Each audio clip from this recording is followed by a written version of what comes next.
Já abordamos o ponto 1, que é identificar o desconto de preços usando indicadores de Deep Value Investing, né? Foi isso que a gente viu na última aula. O ponto número 2, o que a gente vai ver hoje, é uma abordagem prática usando ferramentas gratuitas. E também vamos ver o ponto 3, que é avaliar as empresas identificadas. Tá bom? Então, abordagem prática usando ferramentas gratuitas. Como é essa abordagem prática? Vamos ter um filtro inicial, tá? Que é o preço por ativo circulante líquido. Eu quero que ele seja maior do que 0 e menor do que 1. Nós vimos esse indicador na aula passada, tá bom? O preço por ativo circulante líquido é igual ao preço da ação dividido pelo ativo circulante líquido por ação. Tudo bem? O que é o ativo circulante líquido por ação? Está aqui, ó. É o ativo circulante menos o passivo circulante menos o passivo não circulante, ou seja, menos todo o passivo, excluindo aí, né, o patrimônio líquido. Então você pega o passivo todo, tira o patrimônio líquido, o que sobrar você vai tirar do ativo circulante. O que esse indicador está dizendo? Está dizendo o seguinte: todos os bens e direitos que a empresa vai receber no curto prazo, que é o ativo circulante, são suficientes para ela pagar todas as suas obrigações de curto e longo prazo. Tá? Então, é um indicador bem poderoso. E você pega isso, divide pelo número de ações, vai dar um número. A ideia é que esse número seja maior do que o preço da ação. Isso tudo a gente viu na última aula, estou só aqui relembrando. Tá? Se o ativo circulante líquido por ação for maior do que o preço da ação, né, esse número aí, essa fração, vai dar um número menor do que 1. Tudo bem? Então, essa é a nossa ideia. Imagina aqui o seguinte, imagina que aqui o preço da ação seja 3, tá? O meu 3 é bonito. E o ativo circulante líquido por ação seja 6, tá? Então, qual vai ser o número aqui, o resultante? Vai ser 0,5, né? Vai ser 1,5. Então, vai estar dentro aqui do nosso objetivo, tá bom? Então, sempre que o ativo circulante líquido for maior que o preço da ação, esse número aqui vai ser um número entre 0 e 1.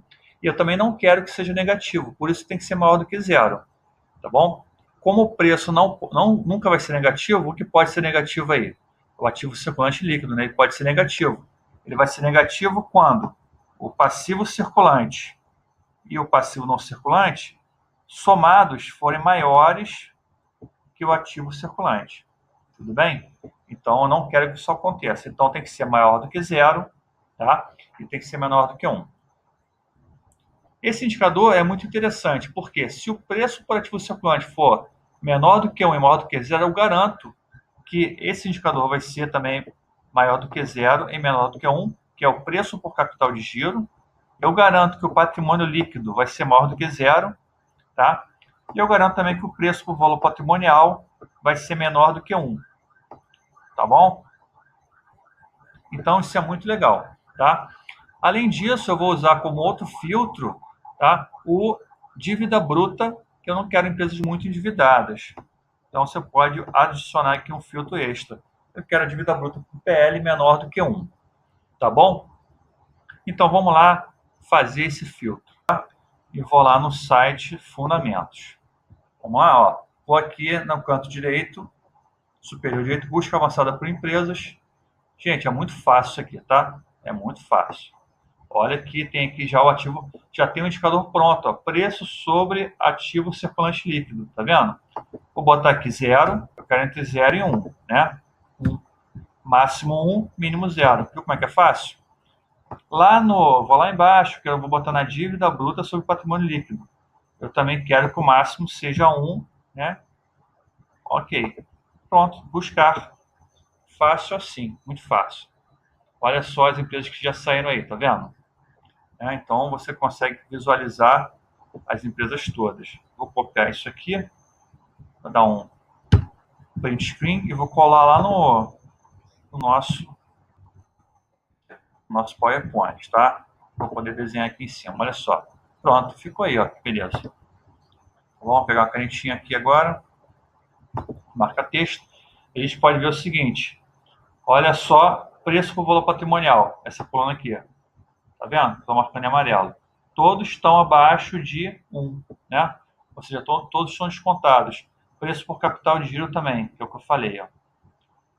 Preço por capital de giro também todos entre 0 e 1. Aqui foi o que a gente usou, né? Preço por ativo circulante líquido, também todos entre 0 e 1, ou seja, mostrando o forte desconto no preço dessas ações.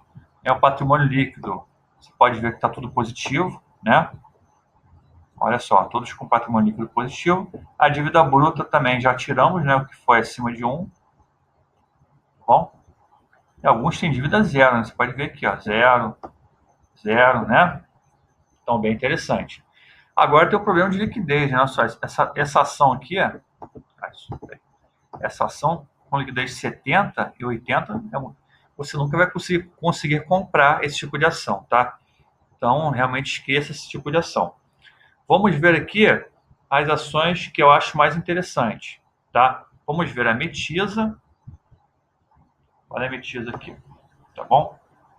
E vamos ver a Even, que é uma construtora. Vamos falar agora da Even, tá? A Even é uma empresa de construção, engenharia, atua no ramo imobiliário. Tudo bem?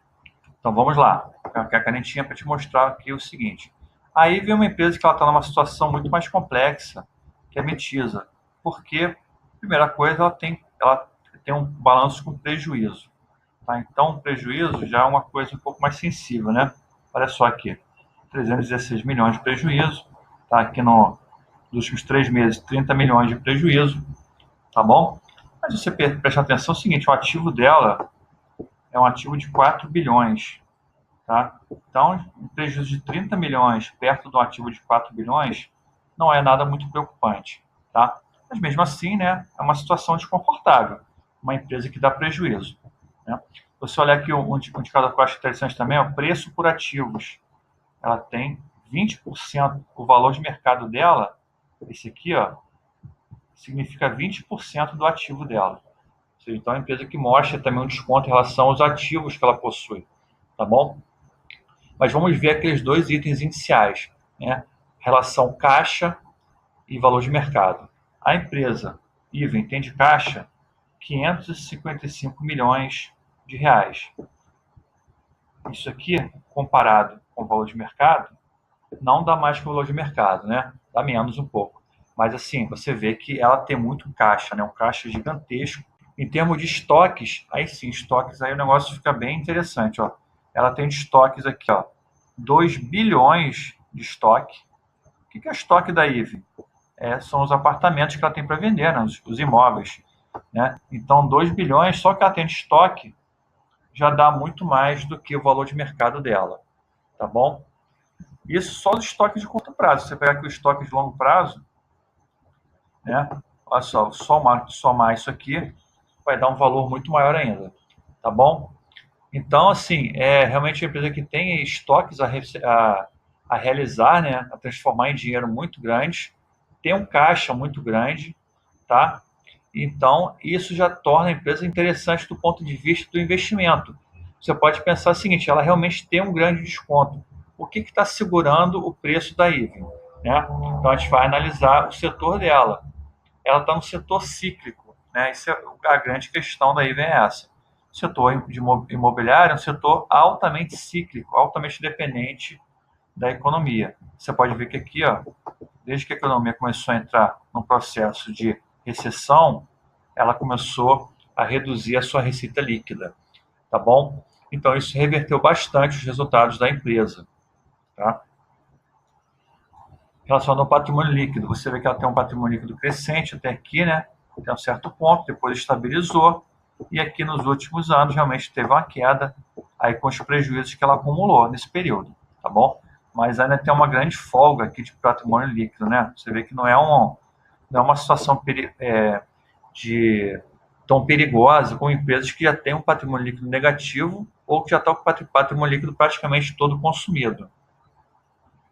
A dívida não é zero, tá? A dívida da empresa não é zero, ela vem aumentando aqui conforme o tempo. Mas o interessante é o seguinte, que ela chegou nesse ponto aqui, junto com o processo aí com a redução da receita, ela conseguiu reduzir a sua dívida, tá? Então, isso eu achei um ponto interessante dela, né? se ela estivesse se alavancando para poder pagar a dívida, ou então queimando caixa, seria uma coisa mais preocupante. Então ela conseguiu nesse período aí reduzir a sua dívida. Aí você vê a questão dos lucros, né, que realmente caíram bastante, ó. A partir aqui de 2016, a empresa deixou de ter lucro, passou para a área do prejuízo. Lembrando que 2016, né, e 2015 foram anos muito ruins, que tivemos PIB negativo, né, variação negativa do PIB. Em 2017, a economia começou a crescer um pouquinho, mas o ramo imobiliário é muito afetado ainda, demora mais, ó. E aqui, em 2018, a expectativa é que o PIB dê uma subida também, tá bom? Mas a empresa vem tendo grandes prejuízos a partir de 2016, tá bom? O que pode reverter esse resultado? É a reversão do ciclo do mercado imobiliário, tá? Então, se você acreditar nessa questão, acreditar que o mercado pode reverter, a Even pode ser um investimento interessante para você estudar, né? Estudar melhor o caso dela, tá? Então, quais são as grandes questões relacionadas a Even? Por que houve esse prejuízo aqui, né? Nesses anos? A empresa vai ser capaz de reverter esse prejuízo? Essas são as grandes questões, né, para estudar aprofundadamente. E outra questão importante, em quanto tempo ela vai conseguir reverter esse prejuízo, tá? Em quanto tempo ela vai conseguir mudar essa realidade dela, tudo bem? Então isso é muito importante. Essa é a parte legal do estudo fundamentalista. Quando você acha uma empresa que tem uma situação interessante, de virada, né? É uma situação que você tem que realmente aprofundar o estudo, tá? Eu digo para vocês, é uma situação de risco estudar e entender uma empresa dessa, mas não deixa de ser um caso interessante, porque se o mercado imobiliário voltar a crescer, né, voltar a superar as expectativas como ocorreu no passado, né, o mercado é feito, todo o mercado econômico é feito por ciclos. Tem ciclos de alta e ciclos de baixa. Os bons momentos para comprar empresas cíclicas são os momentos de dificuldade, né? Se você comprar a empresa na hora que ela tá tudo bem, está tudo redondinho, o preço dela já vai estar caro, né? Então, empresas cíclicas, o momento ideal para você comprar é quando a empresa está passando por um ciclo de baixa, tá bom? Não estou dizendo que você vai comprar a Even, tá? Estou só dando um exemplo da Even nesse caso aqui, tá? Esses momentos são momentos interessantes para o investidor estudar a empresa, entender melhor e acreditar no case de virada, acreditar que ela pode realmente dar uma virada. Tudo bem? Então, mas se você olhar os indicadores antecedentes dela, não tem nada de muito, né, crítico, somente o lucro mesmo que está perigoso e a dívida que está um pouco alta. O ROIC da empresa, lógico, é horroroso, né? Você tem aqui uma queda, né? A empresa está com lucro negativo, então o ROIC vai ser negativo, não tem jeito. As margens também vão ser ruins, tá? Mas você vê que ela tinha uma margem aqui de 35%, né? Chegou uma margem EBITDA de quase 20% e veio caindo. Aqui se manteve, estava mais a partir daqui de 2016, 2015, ó, com a recessão econômica, teve uma grande queda. Histórico de preços, ela está no nível de preço aqui, relacionada a ela mesma, né? Que está nas baixas históricas, né? Só aqui nesse período aqui que ela teve mais barata, tá bom? Então, mostrando aí um certo desconto, também relacionado ao seu preço por valor patrimonial, ao histórico da própria empresa. Tudo bem? Então, ou seja, vimos aí como fazer a análise de Deep Value Investing, quais indicadores utilizar. Vimos uma forma prática de identificar empresas, tá? E vimos também uma forma de fazer uma análise rápida usando alguns indicadores históricos. Tudo bem? Se você faz esse tipo de análise e você acha alguma coisa interessante, né, você tem que tentar aprofundar o seu estudo, entender um pouco melhor o case. Esse é um tipo de estudo mais que exige um pouco mais de aprofundamento do que você estudar, por exemplo, uma Itaúsa, né, um case mais óbvio. Você está na cara que está tudo certo. É só você identificar o preço de entrada melhor, né? Nesses cases, não, você tem que ter um pouco mais de aprofundamento do seu estudo, tá? As outras empresas que a gente analisou naquela análise simplificada e que não chegamos a estudar aqui, eu escolhi a Even e escolher a Metisa, porque são empresas que têm uma liquidez muito baixa. E como a gente viu na aula passada, empresas que têm liquidez muito baixa, elas são muito penalizadas pelo mercado. Mesmo que elas estejam com um preço muito descontado, dificilmente o mercado vai reconhecer esse desconto e vai começar a precificar melhor, entendeu? Então, assim, você tem que pelo menos escolher também empresas que tenham múltiplos de liquidez, que o mercado possa se interessar, né, em comprar aquela ação, ou seja, que outros atores vão querer comprar aquela ação para poder fazer com que o preço dela se valorize. Tudo bem? Obrigado e até a próxima. Deixe suas dúvidas e comentários na área específica aí do vídeo. Ok?